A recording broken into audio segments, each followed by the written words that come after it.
ना हम एक बड़े ही मजेदार और पुराने विचार पर बात करने वाले हैं। एक ऐसा आइडिया जो है तो सदियों पुराना, पर आज भी उतना ही काम का है। तो चलिए इसे एक क्लासरूम की तरह ही समझते हैं, ठीक है? अब ये सवाल तो हम सबके सामने कभी ना कभी आता ही है ना? कि भाई पूरे वीकेंड बैठकर पढ़ाई करें ताकि भविष्य में अच्छे ग्रेड्स आएं, या फिर दोस्तों के साथ अभी इसी वक्त मूवी देखने निकल जाएं। बड़ी मुश्किल चॉइस है। फ्यूचर के लिए मेहनत करें या आज के पल को जी लें। तो कमाल की बात यह है कि आज की इस प्रॉब्लम का जवाब सदियों पहले प्राचीन भारत के कुछ फिलोसोफर्स के पास था, और उनका जवाब ना एकदम सीधा और सिंपल था। कौन थे ये लोग? इन्हें हम जानते हैं चारवाक के नाम से। तो चलिए इन्हीं चारवाकों की दुनिया में थोड़ा और गहरा उतरते हैं। और हाँ, ये जो भी बातें हम कर रहे हैं, ये सब उन पुराने दार्शनिक ग्रंथों पर आधारित हैं जिनमें चारवाक के नजरिए को समझाया गया है। मतलब ये कोई नई नवेली बात नहीं है, बल्कि हजारों साल पुरानी समझ है। तो आखिर ये चारवाक मानते क्या थे? देखिए, उनका फलसफा बहुत ही सिंपल था। वो कहते थे कि इंसान की जिंदगी का सबसे बड़ा, सबसे जरूरी मकसद है खुश रहना। और कौन सी खुशी? वो खुशी जो हमें हमारी इंद्रियों से, हमारे सेंसेस से मिलती है, कुछ अच्छा देखकर, सुनकर, चखकर, महसूस करके। और सबसे जरूरी बात, ये खुशी किसी आने वाले कल के लिए नहीं है, ये आज के लिए है, अभी के लिए। अब ये जानना वाकई बड़ा मजेदार है कि चारवाकों के लिए असल में क्या जरूरी था। और ये और भी दिलचस्प हो जाता है जब हम इसकी तुलना उस जमाने के दूसरे, ज्यादा पारंपरिक विचारों से करते हैं।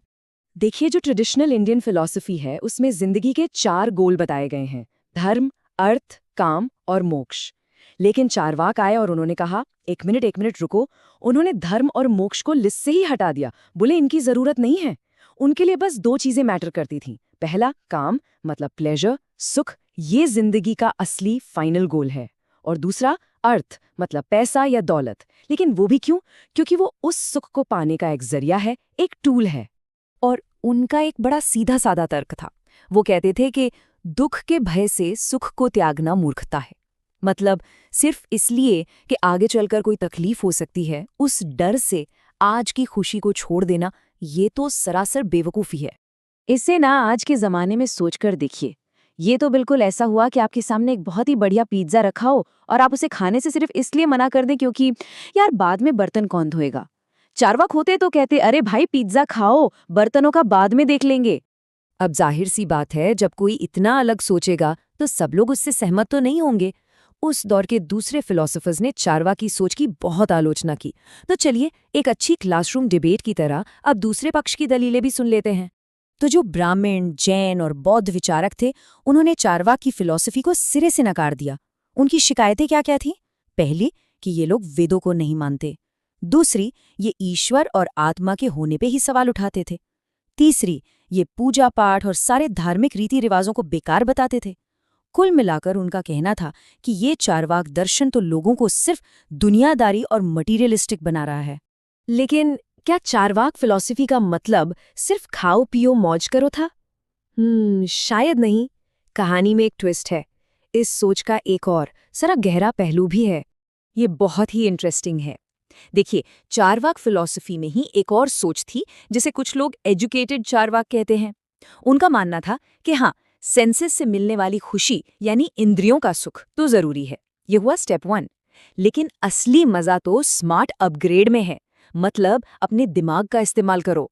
आर्ट, साइंस, कल्चर, कुछ नया सीखने से जो खुशी मिलती है वो कहीं ज्यादा बेहतर और ज्यादा देर तक टिकने वाली होती है।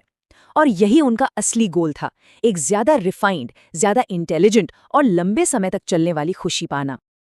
चलिए, बहुत पढ़ाई हो गई। अब वक्त है एक छोटे से पॉप क्विज का। देखते हैं हमने अब तक जो भी समझा वो कितना याद रहा। तैयार हैं?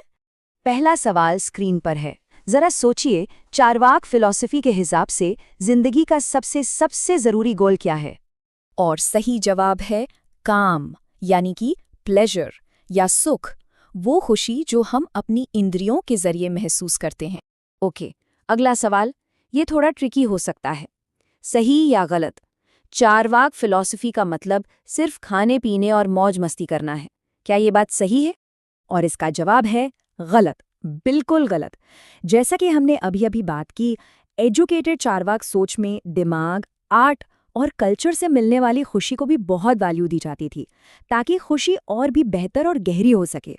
और अब आखिर में एक सवाल, जिसका जवाब मैं नहीं दूंगा, ये आपको खुद सोचना है। इस पूरी बातचीत के बाद ये सवाल तो बनता है कि कोई इंसान आज में जीने और आने वाले कल की तैयारी करने के बीच एक सही बैलेंस, एक सही संतुलन कैसे बना सकता है। सोचने के लिए एक अच्छी बात है ना।